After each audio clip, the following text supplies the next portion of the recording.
మనతో పాటు రీసెంట్గా గ్రూప్ 1లో డెప్యూటీ కలెక్టర్ అయిన కేశవర్ధన్ రెడ్డి ఉన్నారు. చాలామందికి గ్రూప్ 1 ప్రిలిమ్స్ మెయిన్స్ ఎలా హ్యాండిల్ చేయాలి, దానిలో టెక్నిక్స్ ఏంటి అని డౌట్స్ ఉన్నాయి. ముఖ్యంగా ఇప్పుడు గ్రూప్ 1 మెయిన్స్ వస్తుంది కాబట్టి మెయిన్స్ ఆన్సర్ రైటింగ్ ప్రాక్టీస్ కూడా చాలామందికి ఎలా స్టార్ట్ చేయాలని ఒక అనుమానం. గ్రూప్ 1 సిలబస్ ఎలా అనలైజ్ చేసుకుని క్వశ్చన్స్ ప్యాటర్న్ ఎలా ఉంటుంది అనే దాని మీద, ముఖ్యంగా టీఎస్పీఎస్సీలో అయితే ఇంతవరకు ప్రాపర్ గ్రూప్ 1 జరగలేదు కాబట్టి క్వశ్చన్స్ ఎలా ఉంటాయని కూడా చాలామంది ఆస్పిరెంట్స్కి డౌట్ ఉంది. సో దీనికి సంబంధించి కేశవ్ ఏం చెప్తారో చూద్దాం. Hi Keshav, thanks for coming. Join అయిపోయినట్టున్నావు కదా జాబ్లో? 3 months అయింది డిప్యూటీ కలెక్టర్ అయ్యి. ఎలా ఉంది, హ్యాపీగా ఉందా? సాటిస్ఫైడ్గా ఉంది. ఓకే, సరే. గ్రూప్ 1 పాస్ అయ్యావు కదా, డిప్యూటీ కలెక్టర్ అయ్యావు. ఇప్పుడు గ్రూప్ 1లో ప్రిలిమ్స్ అంటే అది నెక్స్ట్ స్టేజ్ చెప్పుకుందాం కొంతసేపు ఆగి. మెయిన్స్ చాలా మందికి మెయిన్స్ ఎలా రాయాలి గ్రూప్ 1, సబ్జెక్ట్స్ ఏమేమి ఉంటాయి, సబ్జెక్ట్స్ అందరికి తెలిసి సిలబస్ రిలీజ్ చేశారు కాబట్టి ఒక్కొక్క సబ్జెక్ట్ని క్వశ్చన్స్ ఎలా ఉంటాయి, ప్యాటర్న్ ఎలా అనలైజ్ చేయాలో చెప్పా. అన్ని సబ్జెక్టులు తీసుకో. ఇప్పుడు పాలిటీ ఉంది, మనకి గవర్నెన్స్ ఉంది, తర్వాత గ్రూప్ 1కి సంబంధించి మనం చూస్తే ఎకానమీ ఉంటుంది, తర్వాత ఫ్రీడమ్ స్ట్రగుల్ కూడా ఉంది దానిలో. ఇవన్నీ కూడా ఇప్పుడు తెలంగాణ విద్యార్థులకైతే తెలంగాణ మూవ్మెంట్ ఉంది, ఇవన్నీ ఉన్నాయన్నమాట. సో ఓవరాల్గా గ్రూప్ 1 ఒక్కొక్క సబ్జెక్ట్లో క్వశ్చనింగ్ ప్యాటర్న్ గురించి కొంచెం ఎక్స్ప్లెయిన్ చేస్తావా? Sure ma'am. First of all group 1 pattern మెయిన్గా అనలైజ్ చేయాలన్నప్పుడు ప్రీవియస్ ఇయర్ క్వశ్చన్స్ చూస్తే అట్లీస్ట్ క్రిటికల్ పాయింట్స్ అనేటివి ఈజీగా ఐడెంటిఫై అవుతాయి. అంటే టీఎస్పీఎస్సీలో ప్రీవియస్ ఇయర్ క్వశ్చన్స్ లేవు కాబట్టి ఏబిపిఎస్సీ క్వశ్చన్స్ చూసుకోవచ్చు. టు ద పాయింట్ దట్ 2016 దాకా సేమ్ కామన్ సిలబస్ ఉంది. ఇప్పుడు సిలబస్ అదే ఉంది, extra only Telangana movement add అయింది కాబట్టి పెద్ద చేంజెస్ రాకపోవచ్చు మేము. కాకపోతే ఇప్పుడు టీఎస్పీఎస్సీ ప్రిలిమ్స్ చూసుకున్నప్పుడు యూపీఎస్సీ ప్యాటర్న్కి వెళ్తున్నారు కాబట్టి ఇన్ కేస్ మనం క్రిటికల్ పాయింట్స్ అనలైజ్ చేసుకుంటే కాన్సన్ట్రేట్ చేసి ఆన్సర్ రైటింగ్ ఎలా రాసుకోవాలి అనేది. కొన్ని క్వశ్చన్స్ ఎలా రావచ్చు నీ ఊహ, ఎందుకంటే ఆల్రెడీ రీసెంట్గా ఎగ్జామ్ రాస్తున్నావు కాబట్టి కొన్ని క్వశ్చన్స్ ఎలా రావచ్చు, అలానే ఎస్సేస్ ఎలా రావచ్చు కొన్ని ఎక్స్ప్లెయిన్ చేయి. ఫర్ టేక్ ఎస్ఏ పేపర్, ఎస్ఏలో జనరల్గా ఎలాంటి క్వశ్చన్స్ రావచ్చు, అంటే ఎలా వీళ్ళు ప్రిపేర్ అవ్వాలి? ఎస్ఏ స్పెసిఫిక్గా స్టేట్ స్పెసిఫిక్ తీసుకుంటే మనకి ఎగ్జామ్లో 3 సెక్షన్స్గా డివైడ్ అవుతాయి మ్యామ్. ఒకటి ఇంటర్నేషనల్ ఇష్యూ, 3 ఉంటాయి, దాంట్లో ఒకటి రాస్తాం. సెకండ్ సెక్షన్ నేషనల్ ఇష్యూస్, దాంట్లో కూడా 3 వస్తాయి, ఒకటి రాస్తాం. And last section state specific are reason specific ఉంటాయి. ఓకే, అంటే ఎస్ఏలో మనకి సోషల్ ఇష్యూస్ లో రావచ్చు, లైక్ అంటే డెమోగ్రఫిక్ డివిడెండ్ లాంటి టాపిక్స్, అంతర్జాతీయ అంశాల్లో యుద్ధం లాంటివి రావచ్చు, ఈవెన్ చాలా నారో డౌన్ చేసి G20 దాని మీద కూడా రావచ్చు. రష్యా యుక్రెయిన్ రాసినప్పుడు 2020లో హాట్ టాపిక్ ఏంటంటే India China border issue. So direct గా ఇండియా చైనా బార్డర్ ఇష్యూ అనేది సెక్షన్ ఏలో కనిపించింది. ఎస్ఏలో ఓహోహో. అలానే డిసాస్టర్ మేనేజ్మెంట్ గురించి రావచ్చు, తర్వాత ఎన్విరాన్మెంట్ క్లైమేట్ చేంజ్ గురించి కూడా ఎస్ఏలో రావచ్చు, ఉమెన్ ఎంపవర్మెంట్ ఉమెన్ రిజర్వేషన్ గురించి రావచ్చు, సోషల్ ఇష్యూ కాబట్టి ఇవి మెయిన్ గా మనం డిస్కస్ చేసినవి రీజనల్ ఇష్యూస్ ఆర్ సెక్షన్ సిలో కవర్ అవుతాయి. నేషనల్ ఇష్యూస్ లో మెయిన్ గా కవర్ అయ్యేటివి ఈ ఫెడరలిజం కి సంబంధించి మెయిన్ కొంచెం topic related, I mean subject కి రిలేటెడ్ గా ఉండొచ్చు, కానీ మనం జెనరిక్ వేలో తీసుకెళ్లి కోఆపరేటివ్ ఫెడరలిజం, కాంపిటేటివ్ ఫెడరలిజం, ఇటువంటి క్వశ్చన్స్, సహకార సమాఖ్య, ఇటువంటి అన్నమాట. ఇవన్నీ కూడా మనకి ఎస్ఎస్ లో రావచ్చు. అంటే దాదాపు 50-60 ఎస్ఎస్ కనీసం ముందు ప్రాక్టీస్ చేసి వెళ్తేనే గ్రూప్ 1 ఎస్ఎల్ ఎక్కువ మార్క్స్ వస్తాయి కదా. ఇప్పుడు జనరల్ గా చెప్పాలంటే నేను 2020లో నాకు కొంచెం కోయిన్సైడ్ అయింది యూపీఎస్సీలో. నేను మీ దగ్గర ప్రాక్టీస్ చేసిన ఎస్ఎస్ కానీ ఆ ప్యాటర్న్ కానీ, సో నాకు ఒక సెట్ ఆఫ్ వేలో ఒక ఎస్ఏని ఎలా ట్యాకిల్ చేయాలి అనేది కొంచెం హెల్ప్ అయింది. సో దట్ నేను ఆ గ్రూప్ 1కి ఎలా మౌల్డ్ చేసుకోవాలి, టైం లిమిట్ ఎలా చేసుకోవాలి అనేది ఆస్పిరెంట్ మీద డిపెండ్. ఇందులో నువ్వు బాగా రాస్తావు కేశవ్, ఆన్సర్స్ చాలా బాగా రాస్తావు నువ్వు, నీ రైటింగ్ కూడా అద్భుతంగా ఉంటుంది.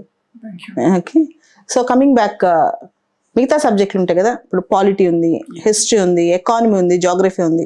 గ్రూప్ 1 లెవెల్లో క్వశ్చన్స్ ఎలా ఉంటాయి, కొన్ని క్వశ్చన్స్ ఒక్కొక్క సబ్జెక్ట్ తీసుకుని, ఇప్పుడు సే పాలిటీ క్వశ్చన్స్ ఎలా ఉంటాయి. ఇంత ముందు వరకు చాలా స్టాటిక్ క్వశ్చన్స్ ఉండేవి. భారత రాజ్యాంగంలో గవర్నర్ పాత్ర ఏంటి, ఫండమెంటల్ రైట్స్కి డైరెక్టివ్ ప్రిన్సిపల్స్కి అంటే ప్రాథమిక హక్కులకి ఆదేశ సూత్రాలకి గల సంబంధం ఏంటి, ఫండమెంటల్ డ్యూటీస్ యొక్క రిలవెన్స్ ఏంటి, అంటే ప్రాథమిక విధుల యొక్క ఆవశ్యకత ఏంటి, కేంద్ర రాష్ట్ర సంబంధాల్లో వచ్చే సందిగ్ధం ఏంటి, ఎమర్జెన్సీ ప్రొవిజన్స్ ఆర్టికల్ 356 ఎలా దుర్వినియోగం అవుతుంది, అమెండ్మెంట్స్ ఎలా ఉన్నాయి, కాన్స్టిట్యూషన్లో అమెండ్మెంట్ ప్రొసీజర్స్ ఏంటి, పార్టీ ఫినాయింపుల చట్టం అనగా ఏంటి, ఇట్లా డైరెక్ట్ క్వశ్చన్స్ వచ్చాయి. అయితే ఈసారి మాత్రం గ్రూప్ 1లో ఇంత డైరెక్ట్గా రాకపోవచ్చు అంటున్నారు. నువ్వు కొన్ని క్వశ్చన్స్ నీ మోడల్ క్వశ్చన్స్ చెప్పు. మోడల్ క్వశ్చన్స్ అంటే ఇప్పుడు ఫర్ ఎగ్జాంపుల్ మ్యామ్ మనం డిస్కస్ చేసిన స్టాటిక్ పార్ట్లోనే మీరు అన్నట్టు గవర్నర్ గురించి అడగచ్చు. ఆ గవర్నర్ రోల్ చేంజ్ ఎలా అవుతుంది, ఏ ఏ సిచ్యువేషన్స్, ఎగ్జాంపుల్స్ ఏంటి, what should be the ideal governor role. Even మనం court Sarkaria commission some guide lines ఇచ్చింది, లేకపోతే national commission for review of working of constitution ఎలా ఇచ్చింది అనేది ఇంక్లూడ్ చేస్తే సో దట్ ఎగ్జామినర్ కి ఒక వేరే లెవెల్ ఆఫ్ పర్స్పెక్టివ్ కి తీసుకెళ్ళినట్టు ఉంటుంది. ఓకే, అంటే గ్రూప్ 1 మెయిన్స్ లో రకరకాల commission committee reports, data points, mind maps కానీ లేకపోతే ఒక చిన్న చిన్న చార్ట్స్ కానీ ఫ్లో చార్ట్స్ కానీ ఇట్లా కూడా వేసుకుంటూ ఆన్సర్స్ రాస్తే కొంచెం ట్రెండీగా ఉంటుంది. Yes ma'am. And moreover మనకి ఇచ్చిన 15 minutes లో మనం ఓన్లీ థియరీ పార్ట్ కాన్సన్ట్రేట్ చేసి పాయింట్స్ మీద కాన్సన్ట్రేట్ చేయడం కంటే మనకు వచ్చిన సమ్ ఏదైతే ఉంటుందో కొంచెం పార్ట్ కూడా మనం నీట్ గా రిప్రజెంట్ చేస్తే మార్క్స్ ఈజీగా స్కోర్ చేస్తాం. ఓకే, సో పాలిటీ తర్వాత హిస్టరీ ఉంది అనుకో, సో స్టేట్ హిస్టరీ పక్కన పెట్టి ఫస్ట్ ఇండియన్ ఫ్రీడమ్ స్ట్రగుల్ ఉంది అనుకో, ఎటువంటి క్వశ్చన్స్ మనం ఎక్స్పెక్ట్ చేయొచ్చు? ఇండియన్ ఫ్రీడమ్ స్ట్రగుల్ ఇప్పుడు రీసెంట్ గా చెప్పాలంటే పర్సనాలిటీస్ మీద ఎక్కువ కాన్సన్ట్రేషన్ చేస్తున్నారు. అంటే సర్దార్ పటేల్ పాత్ర ఏంటి, గాంధీ గారికి సుభాష్ చంద్రబోస్ గారికి పర్సనాలిటీ డిఫరెన్సెస్ ఏంటి, అండ్ రీసెంట్ గా మనకి ట్రైబల్ దివాస్ వచ్చింది. సో అట్లా పర్సనాలిటీస్ ఏవైనా మనం ఒకవేళ లెఫ్ట్ ఓవర్ అయిపోయిన పర్సనాలిటీస్, తెలంగాణ అంటే కొమరం భీమ్, ఓకే, ఆంధ్ర అంటే అల్లూరు సీతారామరాజు, ఇద్దరు క్యారెక్టర్స్ ని కంపేర్ చేయమని కూడా అడగొచ్చు. రీసెంట్ గా మూవీ వచ్చింది కాబట్టి మేబీ కరెంట్ ఇష్యూస్ లో కూడా కలిపేదానికి ఛాన్సెస్ ఉన్నాయి. గుడ్. సో పర్సనాలిటీస్ మీద ఎక్కువ ఫోకస్, దాంతో పాటు హిస్టరీలో ఫ్రీడమ్ స్ట్రగుల్లో మెయిన్ ఈవెంట్స్ ఉంటాయి కదా, non cooperation, civil disobedience, quit India, జనరల్గా ఇవి అందరూ చదువుతారు. వీటితో పాటు ఇండివిజువల్ సత్యాగ్రహస్ కాన్సెప్ట్ కానీ, రౌలత్ చట్టం ఎలా మొత్తం ఇండియన్ కోర్స్ ఆఫ్ హిస్టరీని ఎలా మార్చింది, లేకపోతే స్వరాజ్ పార్టీ కంట్రిబ్యూషన్ ఏంటి, ఇట్లాంటి చిన్న చిన్నవి కూడా చూసుకోవాలి. మనం మేజర్ ఈవెంట్స్ ఎక్కువ ఫోకస్ చేసి వెళ్తాం గ్రూప్ 1 అనగానే, కానీ ఇక్కడ నుంచి గ్రూప్ 1లో చిన్న చిన్న కాన్సెప్ట్స్ నుంచి కూడా క్వశ్చన్స్ రావచ్చు అంటున్నారు. ఓకే, దాంతో పాటు ఇంకా మీరు అన్నట్టు ఆ ఈవెంట్స్ వల్ల మనకి ఫ్రీడమ్ స్ట్రగుల్ కి ఎలా హెల్ప్ అయింది, లేకపోతే ఎక్కడైనా బ్రేక్ డౌన్ అయిందా, నేషనలిజం ఆర్ యూనిటీ అనేది ఎట్లా డెవలప్ అయింది, మాస్ మూవ్మెంట్ ముందుకు ఎలా తీసుకెళ్లారు, ఇలాంటివి మనం లింక్ చేస్తే మన ఆన్సర్ ఎన్రిచ్ చేసుకోవడానికి ఈజీ. ఓకే. సో జాగ్రఫీ విషయానికి వస్తే, జాగ్రఫీ జనరల్ గా సిలబస్ లో మనకి ఎటువంటి క్వశ్చన్స్ వచ్చే అవకాశం ఉంది, ఎలా ప్రిపేర్ అవ్వాలి, మ్యాప్స్ ఎలా వేసుకోవాలి, ఎలా ప్రిపేర్ అవ్వాలి? జాగ్రఫీ ఫస్ట్ ఆఫ్ ఆల్ చెప్పాలంటే ma'am AP socio economic survey చాలా ఆంధ్ర వాళ్ళకి, Telangana socio economic outlook, Andhra Pradesh వాళ్ళు మెయిన్స్ రాసే వాళ్ళకేమో next time AP socio economic survey, TSPSC వాళ్ళకేమో Telangana socio economic outlook. In fact Telangana prelims exam TSPSC prelims జరిగింది కదా, minimum 15 questions directly indirectly related to socio economic survey అనమాట, socio economic outlook. నేను చాలా సార్లు స్పీచ్ ఇచ్చేటప్పుడు కూడా చాలా చోట్ల తిరిగినప్పుడు తెలంగాణలో చెప్పాను, ఆ చదివిన వాళ్ళకి ఎడ్జ్ వచ్చేస్తుంది. ఇప్పుడు 150 మార్క్స్ కి 70 మార్కులు 65 కట్ ఆఫ్ ఉందనుకో, అన్ని ఏలు బిల్లు పెట్టొచ్చినా 40 మార్కులు వస్తాయి. అవి కాకుండా కొంచెం బేసిక్ రీడింగ్ చేసినా ఇంకా 20-30 మార్కులు వస్తాయి కదా. అవి లేకుండా ఇప్పుడు నేను ప్రిలిమ్స్ పాస్ అవునా డౌట్ ఎందుకు? సోషియో ఎకనామిక్ అవుట్లుక్ చదవకుండా తెలంగాణ టీఎస్పీఎస్సీ ఎగ్జామ్కి ఎలా వెళ్తారు? సరే, సోషియో ఎకనామిక్ అవుట్లుక్ చదవండి, తెలంగాణ భౌగోళిక పరిస్థితుల కోసం, తెలంగాణ ఆర్థిక స్థితిగతుల కోసం, తెలంగాణ సామాజిక పరిస్థితి కోసం, అది ఖచ్చితంగా మెయిన్స్ కి యాడెడ్ వాల్యూ అవుతుంది. సో జాగ్రఫీ గురించి చెప్పు. ఏపీ సోషియో ఎకనామిక్ అవుట్లుక్ కానీ సర్వే కానీ తీసుకున్నప్పుడు అక్కడ మెయిన్లీ ఫిజియోలాజికల్ ఫీచర్స్ కానీ ఫిజియోలాజికల్ రిసోర్సెస్ కానీ ఉంటాయి. దాని నుండి మనము మ్యాప్స్ ఎక్కడ ఫారెస్ట్ ఉన్నాయి, ఎక్కడ ఏ మినరల్ సోర్సెస్ ఉన్నాయి, తర్వాత ఎలాగ యూటిలైజ్ చేసుకుంటున్నాము, ఇంకా రివర్ సోర్సెస్ ఎక్కడేమున్నాయి, తర్వాత మెయిన్లీ సోషల్ ఎకనామిక్ కాన్సెప్ట్ జాగ్రఫీలో తీసుకురావాలి సో దట్ మనం ఫిజికల్ ఆస్పెక్ట్ ని డెమోగ్రఫీ కనెక్ట్ చేయడం కానీ, లేకుంటే మన స్టేట్ అనేది ఏ రిసోర్సెస్ ని ఎలా యూటిలైజ్ చేసుకోగలదు అనేది మనం నీట్ గా ప్రొజెక్ట్ చేస్తే ఇచ్చిన క్వశ్చన్ కి కాకుండా మనం కొంచెం ఎక్స్ట్రా రాసినాం అంటే. ఇప్పుడు తెలంగాణ ఉందనుకో, తెలంగాణలో ఫారెస్ట్ కవర్, ట్రీ కవర్ బాగా పెరిగింది హరితహారం తర్వాత, ఇటువంటి కూడా మనం ఆన్సర్స్ రాసేటప్పుడు జాగ్రఫీలో యాడెడ్ వాల్యూగా రాసుకోవచ్చు. ఓకే, తెలంగాణలో టైగర్ రిజర్వ్ గురించి, తెలంగాణలో మనకి రకరకాల ఆదిమ జాతుల గురించి అన్ని రకరకాల కాన్సెప్ట్స్ తీసుకొచ్చి జాగ్రఫీలో కూడా కనెక్ట్ చేయొచ్చు. ఒక్కొక్క పాయింట్ ఖచ్చితంగా యాడెడ్ వాల్యూ ఉంటుంది కదా. సో ఎకానమీ వచ్చింది అనుకో, జాగ్రఫీలో ఈవెన్ కల్చర్ అండ్ టూరిజం కూడా యాడ్ చేసుకుంటే బెటర్. అవును, ఇప్పుడు టూరిజం ట్రెండింగ్ టాపిక్ కాబట్టి. సో ఎకానమీ ఉందనుకో, ఎకానమీని ఏ విధంగా హ్యాండిల్ చేయాలి గ్రూప్ 1 లో? నువ్వు అంటే కొన్ని మోడల్ క్వశ్చన్స్ చెప్పు, క్వశ్చన్స్ ఎలా రావచ్చు? Questions mainly related to financial position. First of all state financial position, position, రాష్ట్ర ఆర్థిక స్థితిగతులు, రాష్ట్రానికి రూపాయి ఎక్కడి నుంచి వస్తుంది, రూపాయి ఎక్కడి నుంచి వెళ్తుంది, రెవెన్యూ జనరేషన్ మెథడ్స్ ఎక్కడి నుంచి ఉన్నాయి, తర్వాత రాష్ట్రంలో ఈజ్ ఆఫ్ డూయింగ్ బిజినెస్ లాంటివి, నీతి ఆయోగ్ రాష్ట్రానికి సంబంధించిన రకరకాల ఇండెక్స్లు, సూచికల గురించి, వీటన్నిటి గురించి కూడా చదువుకుంటే మంచిది కదా. ఇంకా 15th ఫైనాన్స్ కమిషన్ రికమెండేషన్స్ చాలా ఇంపార్టెంట్ మ్యామ్. మనం ఏదైనా ట్రెండ్స్ గురించి మాట్లాడాలా, రిసోర్సెస్ గురించి చెప్పాలి, లేదు మన స్టేట్ యొక్క consolidated fund of India, fund of state అనేది ఏ పొజిషన్ లో ఉంది, ఎలా ఇంప్రూవ్ చేసుకోవాలన్నప్పుడు ఈ రికమెండేషన్స్ తీసుకుంటే చాలా యూస్ఫుల్ ఉంటుంది. రైట్. తర్వాత గవర్నెన్స్ కూడా కేంద్ర పథకాలు, రాష్ట్ర పథకాలు, కొత్త పాలసీస్, మన స్టేట్ లెవెల్ వచ్చిన పాలసీస్. ఫర్ ఎగ్జాంపుల్ తెలంగాణ ఉందనుకోండి, తెలంగాణ ఇండస్ట్రియల్ పాలసీ లేదా టీ హబ్ 2.0, ఇట్లా చాలా కొత్త రాష్ట్రం తీసుకొచ్చిన కొత్త విధానాలని తీసుకురావడం మంచిది. అండ్ స్కీమ్స్ కూడా, ఎందుకంటే రాష్ట్రం తెలంగాణ ఏర్పడే 8 సంవత్సరాలు మాత్రమే అయింది కాబట్టి మిషన్ భగీరథ, మిషన్ కాకతీయ, ఇవన్నీ ఫస్ట్ నుంచి గవర్నమెంట్ లాంచ్ చేసిన స్కీమ్స్ అన్నిటిని కూడా డీటెయిల్గా అనలైజ్ చేయడం మంచిది. దాంతోపాటు సెంట్రల్ లెవెల్లో గవర్నెన్స్లో సిటిజన్ చార్టర్స్, ఆర్టీఐ, వీటి మీద ఆల్రెడీ తెలుసా TSPSలో గవర్నెన్స్ మీద చాలా క్వశ్చన్స్ వచ్చాయి ఈసారి. Okay, RTI ever green question, right to information అనేది చాలా ఇంపార్టెంట్ క్వశ్చన్. దాంతోపాటు డిజిటల్ గవర్నెన్స్ అంటే ఈ గవర్నెన్స్ పరిస్థితులు, గుడ్ గవర్నెన్స్ అంటే ఏంటి, తర్వాత సెంట్రల్ లెవెల్లో ప్రగతి అనే concept, proactive governance and timely implementation, అలానే మోడీ గారు లాంచ్ చేసిన mission Karmayogi, capacity building in civil services, ఇట్లాంటివి కూడా యాడ్ చేసుకోవాలి.